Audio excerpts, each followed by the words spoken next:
जय माताजी, जय गुरुदेव।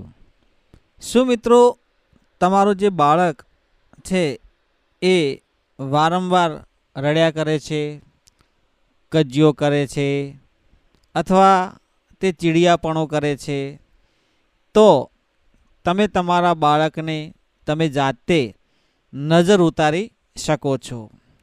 કોઈ નકારાત્મક શક્તિ લાગી હોય, કોઈ આડા આવડે, કોઈ ખૂણે ખાંચકે, કોઈ જાણે અજાણે તમારા બાળકને કોઈની નજર લાગી હોય તો તમે તમારા ઘરે તમે જાતે એને નજર ઉતારી શકો છો.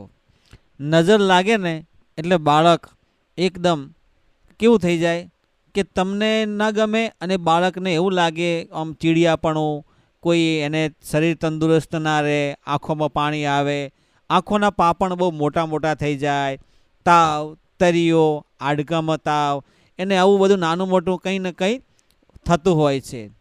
એટલે એ નજર દોષ કહેવાય. અને નજર લાગે એટલે એને ઉતારવી પડે.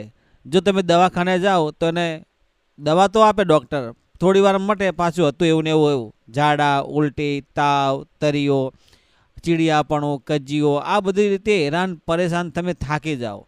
એટલે તમે આ ઉપાય કરી અને તમે તમારા બાળકને તમે જાતે નજર ઉતારી શકો છો. તો મિત્રો, સૌ પ્રથમ તમારે 3 લીલા મરચાં લેવાના છે, 3 કાળા મરી લેવાના છે, 3 લવિંગ લેવાના છે અને 3 કપૂર લેવાના છે.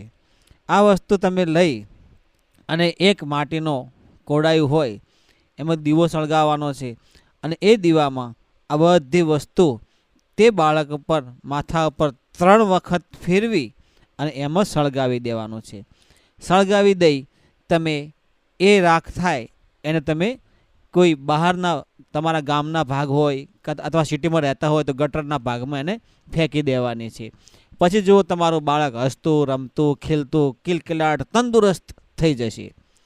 બીજો ઉપાય મિત્રો એવો છે કે તમે તમારા બાળકને આંગણામાં બેસાડી લોટામાં પાણી ભરો, લોટામાં પાણી ભરી અને એના પર 7 વખત ફેરવો. તમે હનુમાનજીનું નામ લઈ શકો છો, શનિદેવ મહારાજનું નામ લઈ શકો છો, ભૈરવ દાદાનું પણ નામ લઈ શકો છો.